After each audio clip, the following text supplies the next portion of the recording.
안녕하세요. 이제 1월, 2월 또 진도가 다 끝나가네요. 그래서 이제 기말고사를 여러분이 아마 보게 되실 건데, 기말고사 범위는 재산세, 토지 과세 구분부터 양도소득세까지 전범위예요. 그래서 범위가 넓다 보니까 이거 중간고사는 그렇게 쉬웠는데 기말고사는 왜 이렇게 어려워요? 그럴 수도 있어요.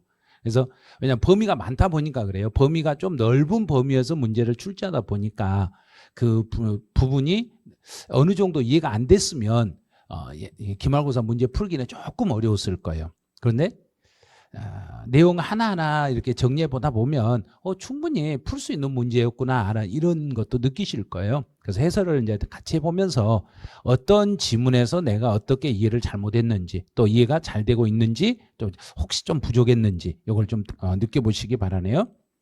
그럼 이제 1번부터 한번 가보죠. 1번 문제는 재산세 과세 기준일 현재 종합합산 대상의 토지를 찾아라 그랬어요. 그리고 토지 중에 토지는 종합합산, 별도합산, 분리과세 세 가지로 나눠지는데 이제 첫 번째 1번은 산림보호 육성을 위해서 필요하다. 그럼 여기서요. 산림보호 육성을 위해서 필요한 그랬으니까요. 이것만 딱 보고도 요거 분리과세지 이렇게 잡으시면 돼요. 산림보호 육성을 위해서 필요한 임야들은 분리과세 대상입니다. 또 국가가 국방상의 목적 외에는 그럼 국방상의 목적 외에는 제한하는 공장 땅이다. 그러면 이 공장은 군수품 생산하는 공장이다. 군수품을 생산하는 공장이니까 이런 공장도 분리과세 대상이다. 허가를 받아야 되는데 허가를 안 받았다. 허가를 안 받았으면 건물 밑에 있는 땅을 허가받지 않았으니까 그냥 나대지로 보겠다. 나대지로 봐서 종합합산 대상이 됩니다. 그럼 정답은 3번이 되네요. 그 다음에 4번은 산림보호 육성 또 나왔네요. 산림보호 육성을 위하여 필요한 공원 환경지구 안에 있는 임야는 이것도 분리과세 대상이 됩니다. 5번 같은 경우는 5번은요. 그래서 1989년 12월 31일 전부터 소유하는 개발 제한구역에 있는 임야다. 그래서 특별히 개발이 제한된 지역에 있는 임야는 분리과세 대상입니다. 그래서 여기서 종합합산 대상을 찾아라 그랬으니까 정답은 3번 이렇게 찾는 거예요. 이건 허가하고 관계된 것만 허가받지 않으면 이 건물은 건물 밑에 땅이 있어도 그 땅은 건물 밑에 있는 땅이 아니라 그냥 나대지로 본다는 걸 알면 충분히 풀 수 있는 문제네요. 자, 문제 2번. 이제 재산세에 대한 설명으로 옳은 것만을 모두 골라봐라 그랬어요. 1번은 공부상의 소유자가 매매 등의 사유로 소유권의 변동이 있는데도 신고하지 않아서 내가 신고를 안 해서 여기서 신고라는 것은 과세 기준일로부터 과세 기준일로부터 15일 이내에 15일 안에 신고를 해줘야 돼요. 근데 15일 안에 신고를 안 해가지고 실제 주인을 알 수 없으면 공부상의 소유자를 납세 의무자로 하시겠습니다. 그래요. 이건 맞았네요. 두 번째는 1,000만 원을 초과하는 경우에는 자기 관할에 있을 필요는 없다. 지금 뭔 소리 하신 거예요? 관할에 있어야 돼요. 부동산은 부동산인데 이 부동산은 자기 관할 내에 존재하고 있는 부동산이어야 돼요. 자기 관할에 있는 부동산만 물납 신청이 가능하지 관할을 벗어나서는 안 됩니다. 또 국가가 유료로 사용하고 있다. 그럼 대가를 국가가 내 걸 이용할 때 유료로 사용하고 있으니까 재산세는 부과한다. 부과해야 되죠. 유료니까 정부가 내 걸 공짜로 쓰는 게 아니라 돈 주고 썼으니까 나도 정부에게 세금을 내야 되겠죠. 채비지나 보류지로 청했다. 채비지나 보류지로 청했으면 처음부터 사업 시행자에게 넘기기로 이미 약속이 돼 있는 땅이니까 사업 시행자가 납세 의무자가 되겠습니다. 사업 시행자를 납세 의무자로 하겠습니다. 옳은 것만 찾아라 그랬으니까 기억, 니을 이렇게 찾으시면 돼요. 기억, 니을. 그럼 기억하고 니을 들어있는 게 3번에 또 들어있네요. 그래서 이것도 3번이 답이네요. 이제 문제 3번 같은 경우는 이제 종합부동산세하고 관련된 문제인데 연령에 따른 세액공제와 보유기간에 따른 세액공제 중에서 옳은 걸 모두 묶인 걸 찾아라. 그런데 세액공제 요건은 충족이 됐다 이 말은 1세대 1주택 요건이 충족됐다 이 소리예요.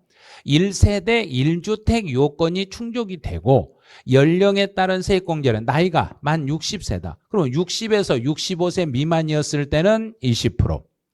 70이다. 그럼 만 70이니까 65에서 65세 미만이면 20%, 65에서 70 미만이면 30%, 70이 넘으셨으면 40%. 근데 보유기간은 5년에서 10년 미만이면 20%, 10년에서 15년 미만, 그러면 10년을 보유했으니까 10년에서 15년 미만이면 여기는 40%. 그다음에 15년 넘게 보유했으면 50%. 그래서 옳은 것 그랬으니 기억, 리을, 기억, 리을. 답이 5번에 있네요. 이렇게 하나씩 하나 체크해 가면 돼요. 그래서 나이에 따른 공제와 보유 기간에 따른 공제는 퍼센트는 익히셔야 돼요. 이걸 익혀놔야지. 익히지 않으시면 이렇게 퍼센트 물어봤을 때 혼동하게 돼 있어요.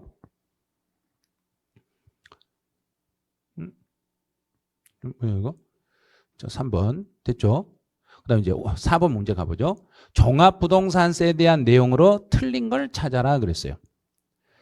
이런 문제는 이제 완전 종합 문제니까 문제 푸실 때 어렵게 느껴질 건데 그렇진 않아요. 종합부동산세는 250만 원을 초과하면 분할납부 할 수 있어요. 할 수 있는데 분할납부는 2개월 이내가 아니라 6개월 이내에 분할납부 할 수 있는 거. 1번 틀렸네. 자, 두 번째. 1세대 1주택자에 해당하면 그러면 주택분 종합부동산 1세대 1주택자이고 과세일연제 만 70세고 보유기간이 3년이다. 그러면 3년은 안 돼요. 왜? 최소 5년 이상부터 보유기간별 세액공제를 받을 수 있으니까.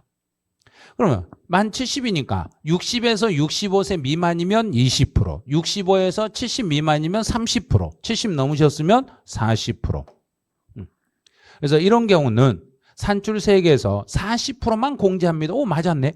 보유기간에 따른 세액공제를 못 받으니까 나이에 따른 세액공제 40%만 공제받을 수 있는 거예요. 근데 3번은 종합합산 대상의 토지는 종합합산 대상의 토지에 대해서 재산세로 이미 부과된 세금이 있으면 재산세로 부과된 세금이 있으면 나중에 종합부동산세를 계산할 때 그 재산세로 부과한 건 빼주면 돼요. 빼줄 때 세부담의 상한을 적용받는 경우에는 그 상한을 적용받은 세액을 빼주는 거예요. 적용받았던 세액을 빼주시면 되겠습니다. 이제 동그라미 4번 같은 경우는 납세자에게 부정한 행위도 없고 특별한 경우도 아니었을 때는 5년이 지나면 더 이상은 종합부동산세를 부과할 수 없습니다. 근데 종부세 같은 경우는 원칙은 정부 부과지만 신고 납부 방식으로 할 수도 있어요. 단 하더라도 12월 1일부터 15일까지 본인이 신고를 해주시면 돼요. 그래서 내가 신고하면은 그때 세액이 확정이 되겠습니다. 근데 원칙은 정부에서 결정을 해야 되는데 내가 신고하더라도 납세 의무는 확정이 되겠습니다. 그래요. 그래서 이런 문제 풀 때 특히 2번 같은 거 조심하셔야 돼요. 이제 만 70세이고 보유기간 3년이면 보유기간별 세액공제를 아예 못 받아요. 이걸 못 받으니까 나이에 대한 공제만 받으니까 70에 대해서 40%만 공제받으니까 여기는요. 요것 때문에 틀린 게 아니라 보유기간이 3년이면 아예 공제가 안 된다는 이야기예요. 이 공제는 안 되고 최소 5년이 넘어야만 공제되니까 3년이었을 때는 보유기간에 따른 세액공제는 받을 수가 없어요. 이런 뜻이에요. 그래서 정답은 1번이 되는 거예요. 이제 5번은 주택 임대소득에 대한 설명으로 틀린 걸 찾아봐라 그랬어요. 1개 이하의 주택을 소유하는 자의 주택 임대소득에 대해서는 소득세를 과세하지 않는데 단 주택 1개를 가지고 있더라도 고가주택이나 국외소재 주택은 제외하고 그러면 1개만 가지고 있어도 고가주택이나 국외소재 주택은 과세로 돌아가네요. 두 번째로 전세 보증금에 대한 간주 임대료를 총 수익금액에 산입하는 경우도 있습니다. 3주택 이상이 되고 3주택 이상이 되고 보증금의 합계가 3억 원을 초과하게 되시면 간주 임대료를 계산해서 종수익 금액에 산입할 수도 있습니다. 그래서 고가주택이라는 것은 기준 시가로 9억이 아니라 이번에 개정됐죠. 12억을 초과하는 주택을 말하겠습니다. 그럼 정답은 3번이 되는 거예요. 다가구 주택은 1개의 주택으로 보되 단 구분 등기가 되어 있는 경우에만 각각의 주택으로 간주하시면 돼요. 주택 임대로 인하여 발생하는 소득에 대한 비과세 여부를 판단함에 있어서 갑과 그의 배우자가 나와 배우자가 주택을 따로따로 임대했을 때는 둘이 이를 합산하여 주택수를 계산하겠습니다. 그래서 주택수를 계산할 때는 나와 내 배우자만 합산하시고 배우자를 제외한 나머지 가족과는 합산해서는 안 됩니다. 그래요. 자, 문제 6번으로 가보죠. 양도에 해당하는 걸 찾아라. 근데 문제에서는 양도소득세 과세 대상이 되는 양도에 해당하는 것 그랬어요. 자, 1번은 지분 변경 없이 이게 단순 분할이네요. 단순히 분할했으니까 양도는 아닙니다. 법원에 판결을 받아서 법정에서 판결을 받아서 다른 사람 명의로 된 것을 이번에 내 이름으로 소유권 이전 등기를 하는 것도 양도는 아닙니다. 양도담보계약을 체결하고 자산을 변제에 충당을 했네요. 그러면 양도담보계약을 체결하는 자체는 양도가 아니지만 변제 충당이 돼버리면 소유권이 이전이 되기 때문에 양도로 봐야 됩니다. 그 정답은 3번. 그다음에 매매원이 무효소로 판시되어 소유권에 환원됐으니까 양도라고 말할 수는 없습니다. 공매나 경매로 움직이는 거 원칙은 양도지만 본인이 재취득한 경우는 내가 내 물건을 다시 재취득했을 때는 양도라고 말할 수는 없습니다. 그래서 정답은 3번 이렇게 하시면 돼요. 7번 양도 및 취득 시기에 대한 설명으로 틀린 걸 찾아봐라 그랬네요. 자, 1번 점유. 민법에서 점유로 취득했을 때 양도소득세에서는 등기 접수일이 아니라 점유를 개시한 날입니다. 자, 1번이 바로 답이네요. 대금을 청산한 날이 분명하지 않았을 때는 등기 접수일. 대금을 청산하기 전에 소유권 이전 등기를 먼저 해도 등기 접수일. 장기 할부 조건이면 3개 중에 빠른 날. 소유권 이전 등기 접수일, 인도일, 사용 수익일 중 빠른 날. 상속으로 취득했을 때는 상속 개시일. 그래서 정답은 1번이 되신 거예요. 이제 8번 문제로 가보죠. 양도 및 취득 가액에 대한 설명으로 옳지 않는 걸 찾아봐라 그랬네요. 폐업 시 잔존재화. 이 폐업 시 잔존재화에 대한 부가가치세는 사업자, 자, 내가 사업자 본인에게 매각한 걸로 보고 부가가치세를 내셔야 돼요. 그러면 폐업 시 잔존재화에 대해서는 사업자 본인이 부가가치세를 부담한 거예요. 그래서 그 물건값 속에는 잔존재화 속에는 부가가치세가 들어있어요. 그래서 이 잔존재화를 양도할 때 부가가치세는 취득가액에 제외하는 게 아니라 취득가액 계산에 포함하여 계산하겠습니다. 1번이 오답이네요. 양도 당시에 실거래가를 확인할 수 없을 때는 그때는 매, 감, 기 요 순서 매매 사례가액, 감정가액, 기준시가를 순차로 가겠습니다. 취득 당시에 실거래가를 확인할 수 없을 때는 매, 감, 환, 기 순서로요. 매감, 환기 순서로 이렇게 순서를 잡아가겠습니다. 이제 지적 제조사를 하면서 면적이 증가됐네요. 면적이 증가돼서 면적이 내가 증가됐으니까 뭔가 내놔야죠. 조정금을 내놓죠. 근데 징수한 조정금은 요거는 내가 물건을 취득할 때 내놓은 돈이 아니기 때문에 취득가액에 포함하지 않습니다. 이제 5번은 보유자산 기간에 감가상각비로서 과세기간에 사업소득 금액 계산 시 필요경비에 이미 산입을 해버렸네요. 다른 데서 이미 필요경비로 산입한 것은 그 금액은 취득가액 계산에서 제외합니다. 취득가액 계산에서 제외해버리겠습니다. 왜냐하면 다른 데서 이미 경비 처리가 됐으니까 양도소득세에서는 이중으로 경비 처리를 해드릴 수가 없습니다. 그래요. 자, 여기까지 해서 세법은 중간고사 문제가 총 8문제예요. 왜냐하면 총 16문제가 나오니까 16문제 중에 8문제만 이제 기말고사 분량인데, 근데 이 문제 풀어놓고 보니까 해설 들어보니까 어렵지 않죠? 아, 충분히 맞출 수 있는 문제들이었구나, 이렇게 느껴지실 거예요. 그런데 이 범위가 많다 보니까 그 범위 전체에 대한 이해가 안 됐을 때는 중간중간 문제가 안 풀리는 것도 있을 거예요. 그래서 앞단원의 중간고사 범위는 잘 따라오시고 기말고사 범위를 못 따라오셨더라면 기말고사하고 관련된 이 범위를 한 번 정도 빠른 속도로 한 번 더 반복을 하셔야 돼요. 빠른 속도로 더 반복을 해가지고 다시 한번 개념을 잡으셔야 돼요. 우리가 이제 3월부터는 저희 이제 메가랜드는 요약집으로 강의를 하기 때문에 기본서 강의는 2월 달까지 끝나요. 이제 3월 달 요약집 강의부터 시작해서 3월 달부터 우리 시험 보는 10월 달까지는 요약집으로 계속 반복을 할 거예요. 그래서 요약집의 내용은 기본서 내용을 압축을 했지만 시험에 나올 수 있는 문제는 요약집에 다 100% 반영이 돼 있으니까 너무 불안해하지 마시라는 이야기예요. 그래서 요약집의 내용도 더 요약을 해가지고 이제 최소로 줄이는 연습을 하셔야 돼요. 어떻게 줄여가지고 내가 점수를 많이 얻을 수 있겠는가. 그래서 이제 요약 이론을 가지고 문제를 접근했을 때 문제가 다 풀릴 수 있을 정도로 이렇게 반복 학습을 해 주셔야 돼요.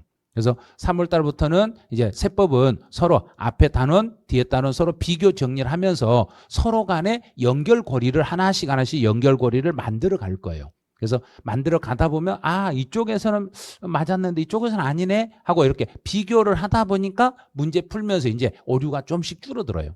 그래서 비교를 안 하면 이게 맞는 것 같았는데 틀렸네 이랬는데 다른 법하고 비교해서 정리를 하시면 이제 훨씬 더 문제 푸는데 수월하실 거예요. 그래서 3월달, 4월달은 절대 놓치지 마시고요. 요약 강의 처음 시작할 때는 반드시 수업을 들어가지고 요약 정리를 하실 때 요약집으로 같이 참여해가지고 수업 진도를 잘 따라오시기 바라네요. 그리고 수업 진도 밀리시면 안 돼요. 절대 진도 밀리지 마시고 진도 그날 하는 진도를 그날 수업을 잘 따라오시다 보면 나도 모르게 실력이 늘어 있을 거예요. 그래서 3월달, 4월달은 실력이 그렇게 많이 늘진 않아요. 그래서 한 5월달 지나고 6월달쯤 되면은 이제 실력이 나오기 시작해요. 그런데 5월달쯤 돼서 나 공부 못하겠네 하고 포기할 수 있으니까 절대 그런 생각하지 마시고 계속 수업 시간에 저희가 진행하는 대로만 계속 따라만 오시라는 이야기예요. 따라오시면 따라올 때마다 이렇게 저희가 늘려줘요. 범위를 늘려가지고 시험 볼 수 있게끔 도움을 드리니까 진도만 밀리지 말고 잘 따라오셔가지고 이번에 34회 시험에서 꼭 합격하실 수 있도록 이렇게 저희하고 같이 호흡을 맞춰주시면 될 거예요. 그래서 동영상으로만 공부하신 분들도 절대 진도 밀리지 마시고 학원에 이렇게 실강으로 나오신 분들은 더더욱 하루라도 결석하면 안 되시고 이제 올해 시험 볼 때까지는 나는 결석 없이 학원 충실히 나와가지고 학원에서 강의 듣고 그 내용으로 분명히 수업만 듣고도 합격했다 이렇게 합격을 만들 수 있는 거다 하고 이거 직접 한번 여러분이 직접 한번 만들어 보세요. 그러면 될 거예요. 그래서 이번에 기말고사 보시느라고 수고하셨는데 근데 점수가 안 나왔다고 좌절하지 마시고 점수 안 나왔으면 다시 반복 학습하시면 되니까요. 어느 부분에서 부족했는가만 찾아가지고 그 부족한 부분을 조금 더 보충 학습해 주시기 바라네요. 네, 해설 강의는 여기서 마치죠. 네, 수고하셨습니다.